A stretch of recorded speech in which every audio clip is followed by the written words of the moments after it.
Fight!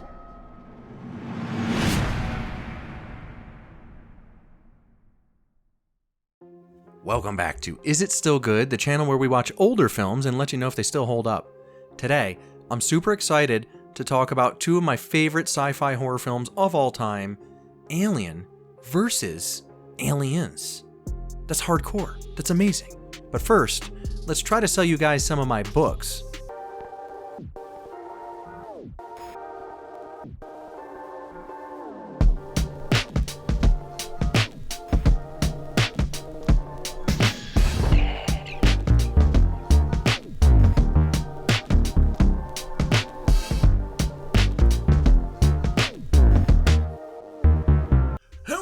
Okay, hopefully you guys purchased both of my Canorvals. I'm writing the third one now. I am making progress. I know it's taken a long time, but it's the third in the trilogy. It's got to be tight. Let's talk about Alien versus Aliens. Okay, this one's a little crazy. A lot of people consider Alien to be the better film objectively, but Alien's more fun to watch. So we're going to get into it and we're going to see if I concur. But let's start with Alien. So Alien, 1979, rated R, 1 hour, 57 minutes, directed by Ridley Scott, written by Dan O'Bannon and Ronald Shusett. Stars Sigourney Weaver, Tom Skerritt, and John Hurt. Now, this is a really weird movie, okay? It's old school. It won an Oscar. What did it win an Oscar for? Let's check here. I'm on IMDb, and it was nominated for Best Art Direction, and it won Best Visual Effects. Okay, and this was based on a lot of H.R. Giger's work, if you're familiar. That biomechanical, dark gothic, hellish, crazy stuff that I really love. I love his art style. I'm so sucked into it. And the cast in this is really good. And what I really like about the original Alien film is that Sigourney Weaver, spoiler, emerges as the hero. There is a crew of commercial spacecraft encounters a deadly life form after investigating an unknown transmission, and this thing turns out to start killing them one by one. We've seen this in a million films, but this one definitely was one of the originators of the trend. It was done very well, and one thing I really love about the story in itself is as the crew starts getting picked off one by one, Ripley, who is just one of the flight control operators, emerges as one of the more level-headed persons upon the ship and becomes the hero of the story and ultimately the last woman. She blows the xenomorph out of a airlock and then basically escapes and blows up the ship, just to make sure. And basically where she's at in space, aboard her life craft, her the little craft that she escapes into, there's very little chance that she's going to be found, right? And she puts herself into a hypersleep. Her and the cat, a cat survives. And that's the end of the film. And it's fascinating and it's really cool. Now, I love Alien, and I've always loved Alien. But if I have to be objective, I just watched this again, what would I give this score? And I give it, objectively, like an 8.6. It's high, it's up there, it's good. But it's not necessarily as high as some would give it. And I know a lot of people might get cranky with me in the comments over 8.6, but let me tell you, I think 8.6 is there. I mean, the xenomorphs get some cheesy moments where you can tell it's a guy in a suit. It moves very, very slowly, but it doesn't have that kind of Kubrick hold on you. Ridley Scott, it's fascinating, it's cool, but it's obviously dated, and to capture new audiences, I give it an 8.6. Now, let's talk about Aliens. Aliens, 1986, so 7 years later, directed by James Cameron, written by James Cameron, starring Sigourney Weaver, Michael Biehn. This one won 2 Oscars, and it was nominated for Best Actress in a Leading Role, Sigourney Weaver, Best Art Direction for Peter Lamont, and it was nominated for Best Sound, nominated for Best Film Editing, winner of Best Visual Effects again, winner of Best Effects Sound Effects Editing, okay, and nominated for Best Original Score. So arguably Aliens was more successful. Michael Biehn as Corporal Hicks is amazing.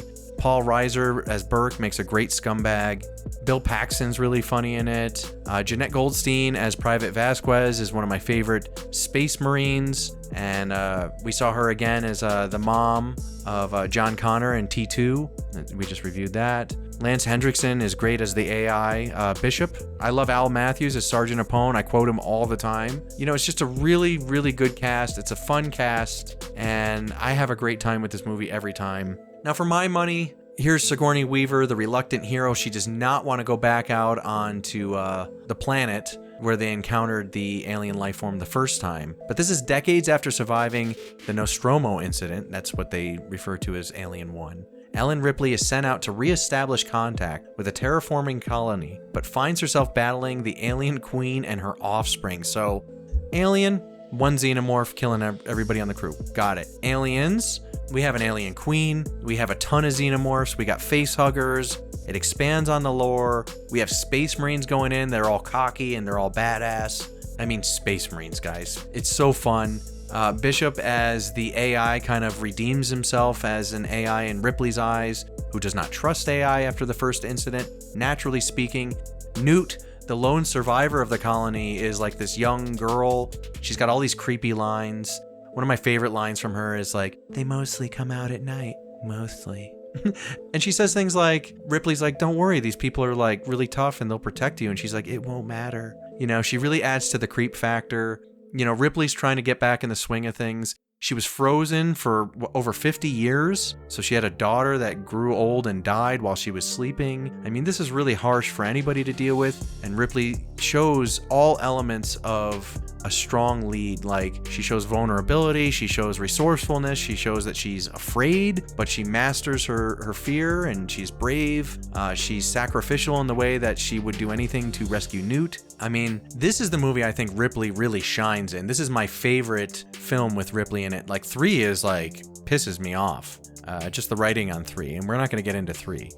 Resurrection's okay, but really Aliens, the sequel to Alien, is where I think Ripley really shines, and I think that she's one of the greatest female leads in all of fiction. You know, I constantly name things Ripley in my life. She just made such a strong impression on me. You know, she's the mom we all wish we had. And this is action-adventure sci-fi. It's not just sci-fi horror. You know, it's very action-y. And the music is so hardcore in this. You guys know what I'm getting at already. You can tell that I prefer Aliens to Alien. It's just more fun for me that the xenomorphs look better. The Queen's super cool. You know, spoiler, the fight at the end where Ripley gets in the autoloader that we saw set up in the beginning, and we get the payoff of her actually going toe-to-toe with the alien queen and the autoloader to protect Newt at the end when they're basically out of time, is just amazing. It's just amazing. Actually, no, excuse me. They landed. That's right. Never mind. There's like kind of like a false ending that's very cool. But either way, like the toe-to-toe scene with Ripley and the autoloader. Also, like, you know, where they're almost out of time, you know, the whole colony is going to get nuked, and Ripley has very little time. She risks everything to go back in and get Newt from the heart of the alien hive. And she has this great, like, you know, one-on-one sort of FU moment with the Queen. You know, she flame throws everything, she blows everything up, and she just lays waste. It's one of my favorite scenes in film. She rescues Newt, they get out of there, they think they landed safely. Meanwhile, the Queen hitched a ride on their aircraft, splits Bishop in half in the very beginning, hunts Newt as Ripley escapes into this compartment. In the compartment is an autoloader, and just as Newt is about to get taken out by the alien queen, Ripley emerges and says, "Get away from her, you bitch." I love that scene so much that, I'm sorry, Aliens is just way more fun for me to watch. I'm giving it a 9.2. Aliens is so amazing. I almost wanted to say 9.4. I wanted to put it above T2, but I think T2 has just got like broader implications as far as we are on the crest of like unleashing AI. T2 becomes more and more relevant, where Aliens is just freaking cool. That's all I can say. It's just oozing with cool. I love it. And even the cheesy parts like Bill Paxton, you know, saying, "I don't know if you've been paying attention to current events, man. We just got our asses handed to us," like, or whatever he says. He even brings some levity to the film. Like, I love him in this. And now that he's passed, I appreciated his cheesy lines even more.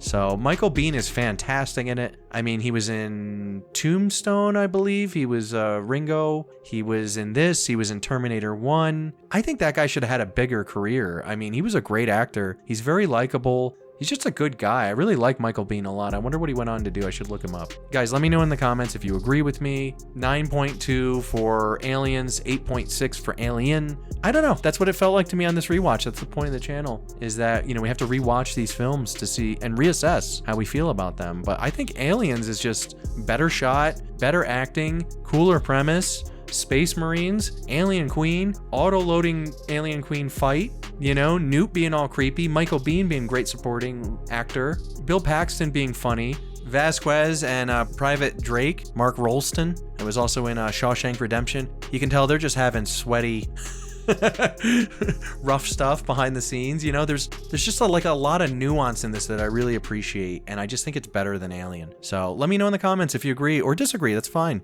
Guys, you can disagree with me too. It's totally okay. But Aliens versus Alien versus battle, I give the win to Aliens. Now, a lot of you guys have called for Aliens versus T2 as far as best sequel. That's a good fight, and I did rate T2 a little bit higher. So at this time, I would probably have to give it to T2, but that's a very interesting versus battle. I mean, they're both fantastic sequels, so it'd be very hard to pick a winner there. I mean, which would I rather watch? I rated T2 higher, but I would rather watch Aliens any day of the week. Space Marines are just cooler to me. I've always wanted to be a Space Marine. I don't know, I just think it would be amazing. T2 is awesome too, but I don't know where to inject myself into that story other than I pretend to be John Connor and he's kind of a kid in it, so it's not as fun. But when I watch Aliens, I'm a Space Marine. You know, what would I do to clear that place? What would I do to protect my brothers and sisters? You know, like, I don't know. I can put myself in those shoes and have more fun as a grown man. So that's my 2 cents. And I'll see you guys next Friday on Is It Still Good?